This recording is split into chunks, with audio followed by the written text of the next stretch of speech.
Welcome back to my YouTube channel study learner. ये 16 मई के current affairs के question है जो कि फूल पत्ती वाली क्लास का रिवीजन है। पहला क्वेश्चन है, किस टीम के यशस्वी जायसवाल ने 13 गेंदों में आईपीएल इतिहास का सबसे तेज अर्धशतक लगाया है?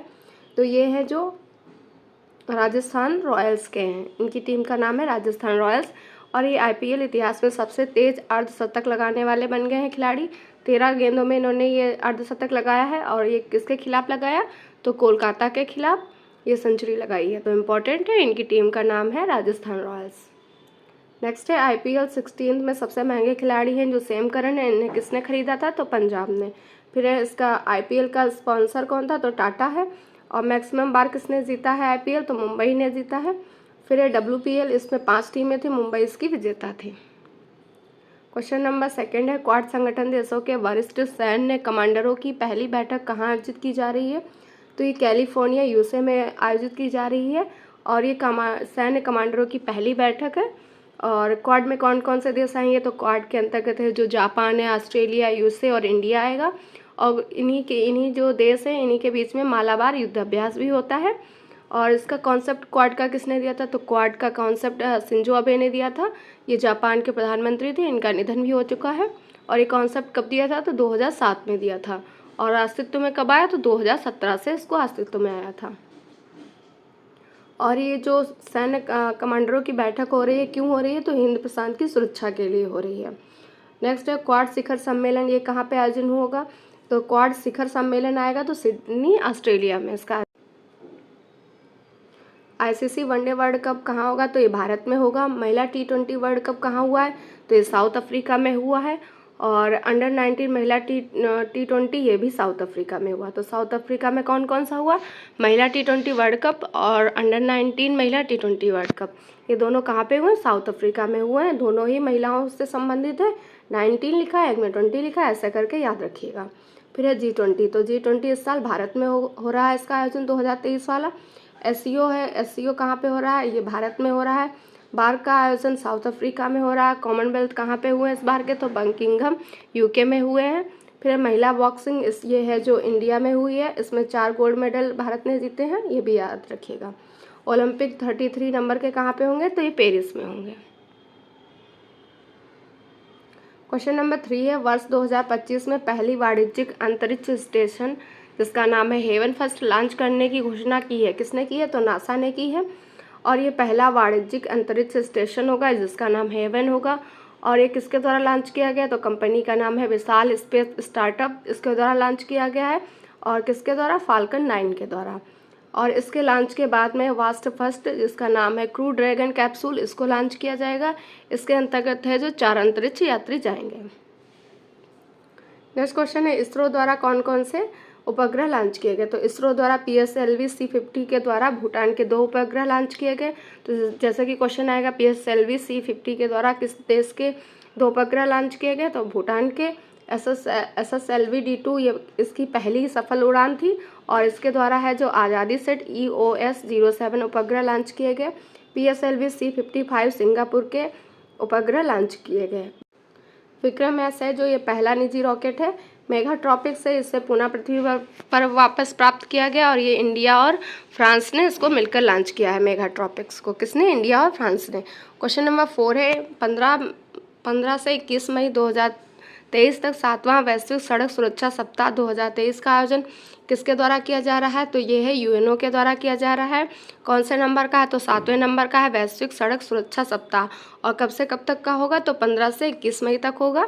और ये क्यों किया जा रहा है? तो सड़क दुर्घटना में 50% की कमी करने के लिए किया जा रहा है। इसके अंतर्गत साइकिल और सार्वजनिक परिवहन को बढ़ावा दिया जाएगा। और इसका हैशटैग क्या है? तो रीथिंक मोबिलिटी इसका हैशटैग है, इसको याद रखिएगा, इंपॉर्टेंट है। और ये 2 साल में एक बार होता है। नेक्स्ट है, यूएनओ की स्थापना 1945 24 अक्टूबर को हुई थी। इसका हेडक्वार्टर न्यूयॉर्क USA में है और इसके अंतर्गत 193 सदस्य देश हैं। यूएनओ के 6 अंग हैं और इसके महासचिव एंटोनियो गुटेरेस इसके महासचिव हैं और रुचिरा कंबोज हैं जो भारत की स्थायी प्रतिनिधि। तो भारत की स्थायी प्रतिनिधि कौन है यूएनओ में? तो रुचिरा कंबोज हैं। फिर है WTO।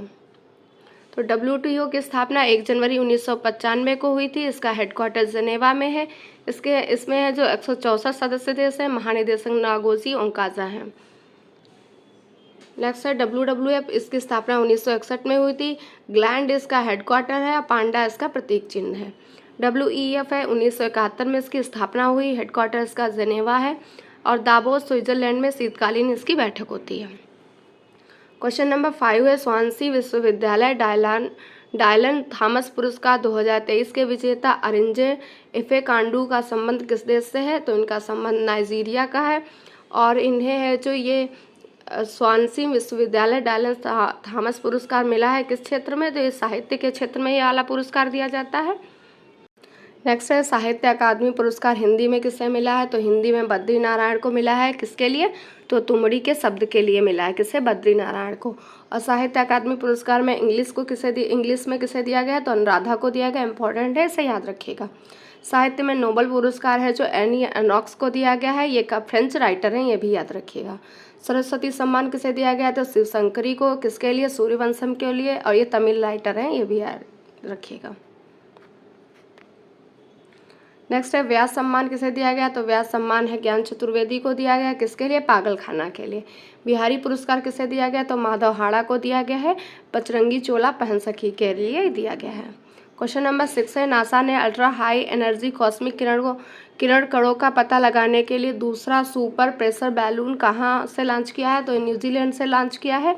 और ये जो सुपर प्रेशर बैलून है इससे क्या होगा? तो अल्ट्रा हाई एनर्जी कॉस्मिक किरणों का पता लगाया जाएगा इसके ज़रिए। और ये 100 दिन उड़ान भरने की क्षमता है इसके अंतर्गत। और न्यूजीलैंड के PM कौन है? तो क्रिस हिपकिंस हैं जो इसके न्यूजीलैंड के PM हैं। इंपॉर्टेंट है, इसे भी याद रखिएगा। और किसके स्थान पर? तो जसिंडा आर्डन के स्थान पर है। क्वेश्चन नंबर 7 है बैंकों में अदावा जमा राशि का पता लगाने और निपटाने के लिए 100 दिन 100 भुगतान अभियान किसके द्वारा प्रारंभ किया गया है? तो 100 दिन 100 अभियान है जो RBI ने स्टार्ट किया है। अदावा राशि का मतलब होता है ऐसी राशि जिसकी परिपक्वता अवधि समाप्त हो गई हो, मतलब 100 वर्ष तक किसी ने दावा नहीं किया हो, तो ऐसी राशि को अदावा राशि कहते हैं।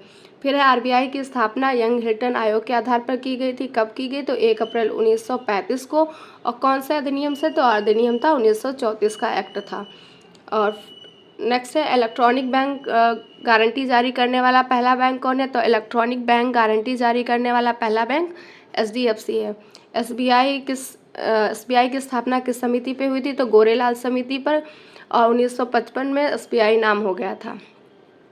RBI के पहला हेडक्वार्टर क्या था? तो RBI का पहला हेडक्वार्टर कोलकाता था, बाद में अभी है जो वर्तमान में मुंबई हो गया।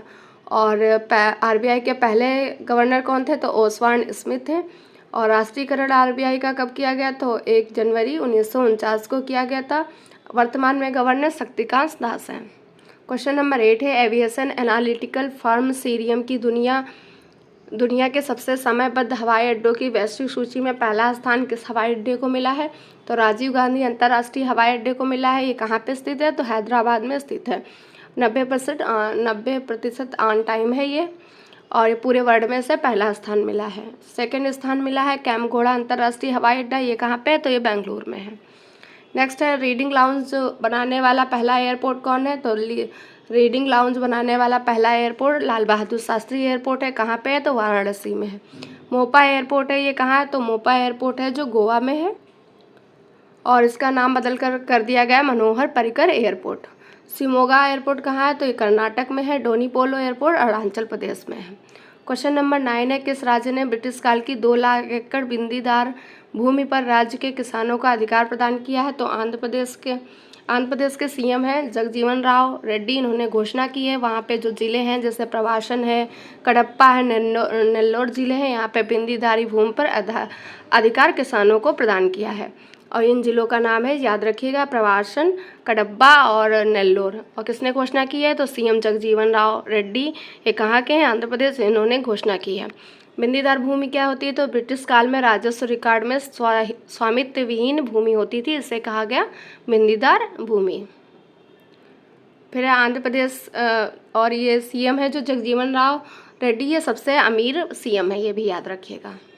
आंध्र प्रदेश है जो भाषाई आधार पर बनने वाला पहला राज्य है। इसकी नई राजधानी क्या होगी? तो विशाखापत्तनम होने वाली है इसकी नई राजधानी। वनों में वृद्धि में पहला स्थान किसे मिला है? तो आंध्र प्रदेश को मिला है। क्वेश्चन नंबर 10 है, आंतरिक विस्थापन निगरानी केंद्र की 8वीं रिपोर्ट के अनुसार वर्ष 2022 में युद्ध आपदा के कारण आंतरिक रूप से विस्थापित होने वाले लोगों की संख्या कितनी है? तो 71.1 मिलियन है संख्या। और कितनी % वृद्धि हुई है? तो ये हुई है 20% की वृद्धि हुई है। इसके कारण क्या है वृद्धि होने के? तो यूक्रेन और सीरिया युद्ध के कारण है विस्थापन होता है, और जैसे कि लाल लीनो का प्रभाव होता है जिसके कारण बाढ़ आती है तो भी विस्थापन होता है, और खाद्य असुरक्षा ये इसके कारण हो गए। अब भारतीय मानसून पर अल नीनो का प्रभाव कैसा पड़ता है? तो अल नीनो का नेगेटिव प्रभाव पड़ता है और ला नीनो का पॉजिटिव प्रभाव पड़ता है। वर्षा अधिक होती है और इसके द्वारा बाढ़ भी आती है। हैप्पीनेस रिपोर्ट रैंक में भारत की रैंक 126 है। लॉजिस्टिक परफॉर्मेंस रिपोर्ट में रैंक 38 है, और SDI में पहले 138 थी, अभी 132 हो गई है। इंपॉर्टेंट है, इसे याद रखिएगा। हंगर इंडेक्स में है जो 107 नंबर पे है। प्रेस फ्रीडम इंडेक्स में रैंक है 161। तो ये थी आज की क्लास। अगर आपको क्लास पसंद आए तो लाइक ज़रूर करिएगा। वीडियो को देखने के लिए थैंक यू सो मच।